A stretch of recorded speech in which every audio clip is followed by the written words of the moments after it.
Elhamdülillahi Rabbil alemin. Vessalatu vesselamu ala Resulihi Muhammedin ve ala alihi ve ashabihi ecma'in. Ve eşhedü en la ilahe illallah vahdehu la şerike leh. Ve eşhedü enne Muhammeden abduhu ve resuluh. Ya eyyühellezine amenu takullaha hakka tukatihi ve la temutunne illa ve entum muslimun. Bütün dünyalarını, bütün alemlerini yoktan var etişe Allah subhanahu ve teala hamd sənəviz bulsun. İki dünyaya rəhmət bulacağımız Peyğəmbərimiz sallallahu aleyhi ve sellem'e güngül tüləbizdən çıkan salavat şəriflərimiz irişsin. Hem bu izgi cümğa günlərində cümğa namazlarına yığılan varsa din qardaşlarımızga Allah Teala rəhmətləri bulsun. Cəmaət, Allah Teala bu dünyanı sınav ettirib yoktan var etdi. Hem bizge cemaat bu dünyada sınavlar verip dura. Hem sınavının bir görünüşü nişik, kişi her vakitte bir tege şunday kaygıda, her bir vakitte şunday bir burşuda yaşap dura. Hem şunun turunda Allah Teala Kur'an'da Nesedi Mi'raç suresinin 19. ayetinde İnnel insane hulika halu'a. Derslikte kişi Hulika yoktan bar itildi haluğa. Şundi bir tege tibrelenip durgan halde. Her vakitte tege şiklenip dura. Mene diriş işlemiken, diriş işlememiken, bu yakka barimiken, tigi yakka barimiken. Her vakitte kişinin koyunda şundi bir şu hisleri bar iken. Hem Allah Teala etti, min di ol hislerini kişinin koyuna saldım. Ol şulay bu dünyaya şulay yaratıldı di. Nişik ol körüne 20. ayetinde Allah Teala ayette şu Mi'raç suresinde devamında İza messehu şerru cezua. Eğer dedi kişiye bir naşarlık tise, bir kaygı tise, şunda o hasretlerine başlı bu kişi. Şunda o kaygıya tişe. Nişlep kilip çıktı miken bu? Niçin miken miya bu nese kilip çıktı? Nindi gaybim var miken deyip kişi şunu kaygırta başlıyor. Ve izâ messehul hayru manu'a. 21. ayette Allah Teala ayette eğer dediği kişiye bir hayırlık, bir yaxşılık gelip düşse tırmışına, selametlik bulsun, baylık bulsun, bütün bir izgilik şundi bir Allah Teala'nın rahmeti bulsun, ul di manu'a. Kişi tıyuşan bulup gitedi. Tege ul aybirlerini tıya başlıyor. Eğer de kişinin akçası es, ul jingillik bilen sadaka bire. Kişinin akçası kuvveygen sayın, ul indi tege şul akçanı jelli başlıyor. Tuqtalı üzüme de kirek, tuqtalı benim üzümün de eli kup tege şul akçanı torata tırgan urunlar, eli min tege izgiliklerge torata almayın bu akşalarını deyip, hemine Allah Teala ayta min dey, kişini şula yarattım dey. Mine yaxşılığı, şu nimetler, hayırlık turmuşunda artıp bara, kişinin şunda ok saranlanıp bara. Hem Allah Teala ayta, bu benim sınavım diye Allah Teala. Min kişiye könülge şunu saldım üzüm diye Allah Teala. Anları 22. ayette Allah Teala ayta, lakimanın şu şiirinin darusu var, illel musallin. Namaz okuşu kişilerine alay tügildi. Allah Teala ayta. Namaz okuşu kişilerine alay tügil. Eğer de alarga kaygı düşse, alar hasretlenmiler. Eğer de alarga şulay hayırlık artsa tırmışlığında, alar anın xətli tegi manuğa duyuşan kişiler bulmuyorlar. Barbir şu nesenin baylıqının, nesenin üzünün hakkı var ikenligin bileler, hem dürüsttirip anı bilen faydalanarlar. İllel musallin Allah Teala ayta, fakat namaz okuşu kişilerine andi halde tügil. Lakin Allah Teala anı bilenine sözünü bitirmi, anları 23. ayette Allah Teala nesedi, اَلَّذ۪ينَ هُمْ عَلَى سَلَاتِهِمْ دَائِمُونَ. Lakin bir şart bilendi var.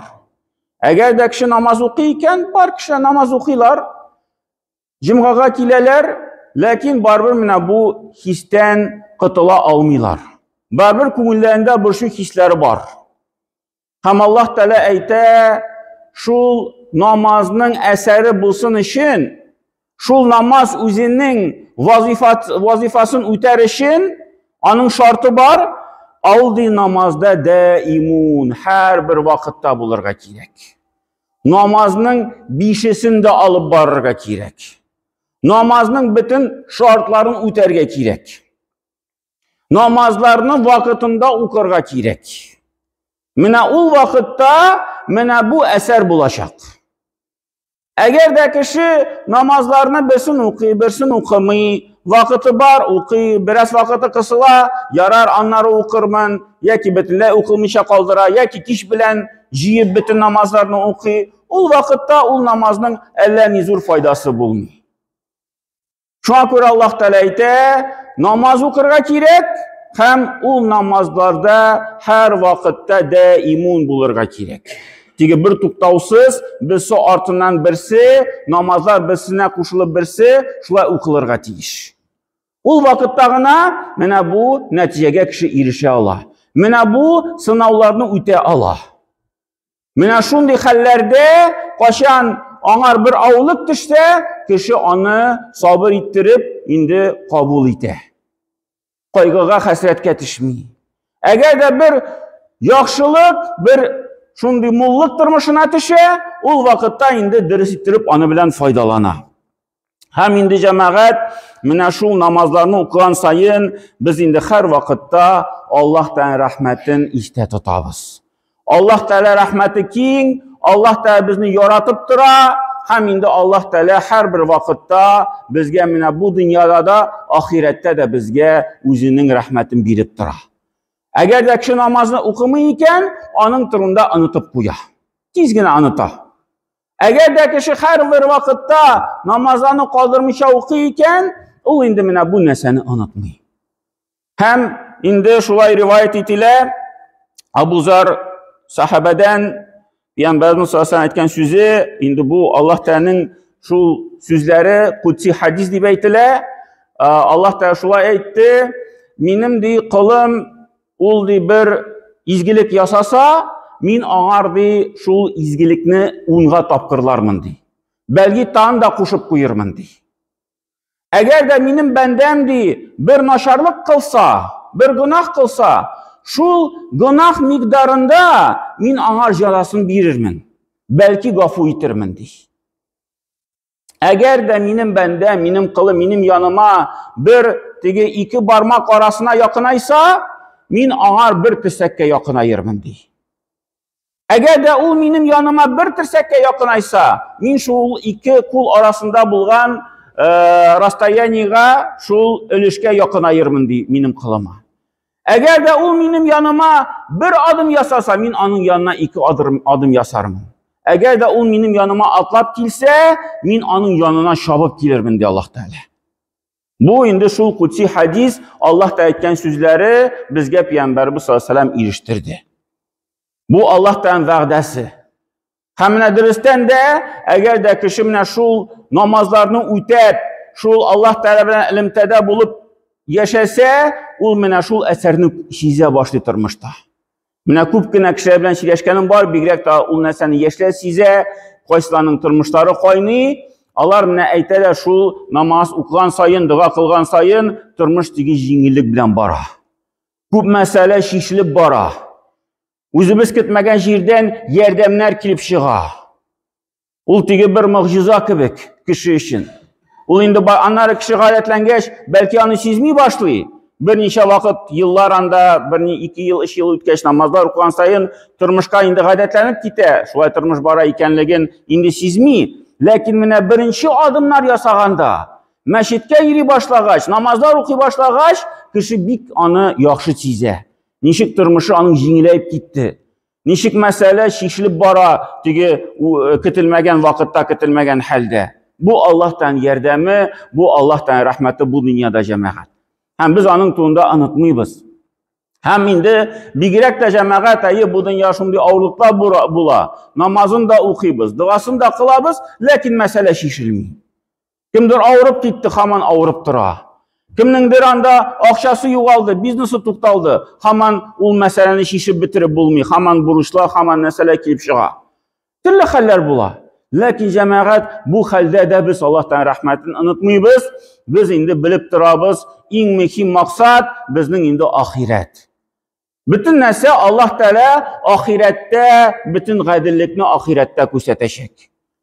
Bu dunyoda shunday sinovlar kelib chiqadi, ham endi biz aytamiz, bu onun natijasi oxiratda ko'ramiz. Ham Abu Hurayra rivoyatida Payg'ambarimiz sollallohu alayhi vasallam hadisi, Payg'ambarimiz aytdi, Alloh taolo di marhamatni 100 ilishga bo'ldi, 100 ilishga. Shu bir ilishni bu dunyoga qoldirdi. 100 ilishning bir ilishin bu dunyoga qoldirdi. Ham shu bir ilish marhamatligi bütün bu dunyoda bo'lgan mahluqlarga, shu dunyo boshlagandan boshlab oxiratga, qiyomatga xatli bo'lgan bütün mahluqlarga shu bir ilish yetib tura, bir-birisine shu marhamatli bo'lu. Hatta shu yirtqich hayvonlar, hatta anda shunday bejekler o'zlarining bolalarına marhamatli bo'lib tura masalan. Hamına shu bir ilish uchun 99 ilishni qo'ya. 99 ilishni Alloh taolo qiyomatga qoldirdi. 99 ilishni qiyomatga qoldirdi. Biz mana onu qiyomatda sezirmiz. Ibn Umarning rivoyati bor, Payg'ambar sollallohu alayhi vasallam hadisini sili, ul qiyomatda Alloh taolo o'zining bandan mu'min kishini o'zine yaqinaytir. Hamdi ağır birir şu noşar gamel defterin. Hem bu mümin kişi gamelin qori başlarda Allah da ısrar, sen bu işni işledin mi? Sen bu günahını tanıysın mı? Şunda bu mümin kişi aytır, ya Rabbim tanıyım dey. Ey bu günahını işledim. Ey bu benim günahım deyip aytır bu kişi. Hem şunda Allah Teala aytır, men bu dünyada senin günahlarını qopladım. Kişilerge ko'rsatmadim, bilmediler senin günahlarını. Hem bu ahirette de, kıyamette de kişilerge ko'rsatmayim, sana g'afur etam deydi bu günahlarını. Hem şundan so'ng deydi, yaxshi amel defterin birir. O'zining bandasine. Mana shunday voqealar bo'lacak kıyamette Allah bilse cemaat. Allah Teala mana bizga bu sinovlarni jibara, lekin sinovlarni jibara bizga tigi noşarlık bir ağırlık yitiririşin tugil, bizga kelsincha bir izgilik, bir yaxshilik qilirişin. Shunda o peygamberlerin misali cemaat. Bir de peygamber bulmadı, shunday bir rahat turmushda yaşayan peygamber. Her bir peygamberlerinin sinovları buldu. Ayub aleyhisselam bulsun, nişik nindi rahat turmushda başta yaşadı, nindi boylikda yaşadı, kütüleri buldu, bağları buldu, onları bütünsin yo'qoltdi. Selametligini yo'qoltdi.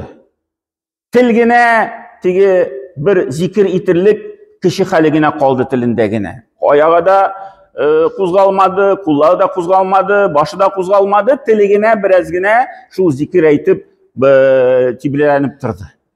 Ham endi baribir sabr etdi. Şuluk bizim Peygamberimiz sallallahu aleyhi ve sellem turmushi nindi ağır turmushda yaşadı. Bütün bağların bir kızığına kaldı, isen kaldı onun turmushunda. Bütün bağları vafat buldu, bütünsün jirledi. Bütün ağırlıklarını sizdi. Turmush iptaşı vafat buldu. Lakin cemaat sabır etti. Hem bizge bu neselerde Yusuf aleyhisselam'ın Peygamberinin türmede oturganlarını isketişirsek, bütün Peygamberinin üzerinin sınavları buldu. Hem Allah sabır ettiler, bu Allah'tan takdiri cemaat. Bu Allah Teala'nın rahmeti hatta deyip ayttiler. Allah Teala bizge bir hikmetle bu neseni birdi. Şunu bilip tanıp, şuna göre bir de tigi bir hasretke, bir zor kaygıya düşmediler. Hem indi biz de cemaat şu neseni unutmazqa tiyiş. Çünkü bizge bir kichkinagina bir kaygı düşe, biz şunda bir şıla başlayız. Tünne bilen yıklamışa yatabız. Nese buldu miken, nişik bulay kelip çıktı miken deyip, ne işin ya bu buldu deyip, indi şul Allah Teala'nın rahmetini unutup, indi şul neselerini bir ko'ngilga yakın alıp hasretlenemiz.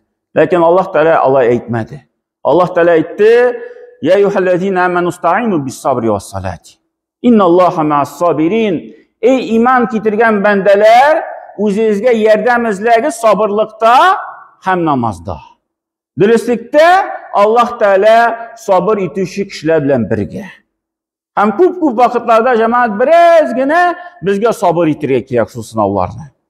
Hem Allah Teala bizga shu masaladan nindi shig'ish ekanligini ko'rsatib qo'ya. Lekin endi bizdan o'zimizdan tura biz nechik onu qabul etamiz, durustmi yo'qmi?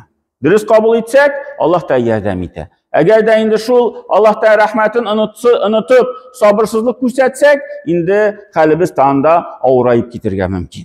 Shunga ko'ra jamoat mana bu narsalarni unutmisha, Allah Teala rahmatlarini unutmisha, Allah Teala qo'shgan narsalarin farzlarini o'tab, endi shu dinimizni durust ettirib olib borib, bu dunyoning rahmatlarına erishib, bigat oxiratning qaysidan erishishga Allah Teala bizga boshimizga nasib etsin. Barakallahu lana va lakum fil Qur'anil azim, nafa'na va iyyakum bil ayati va zikril hakim, innahu huwa jawadul karim va samiud du'a.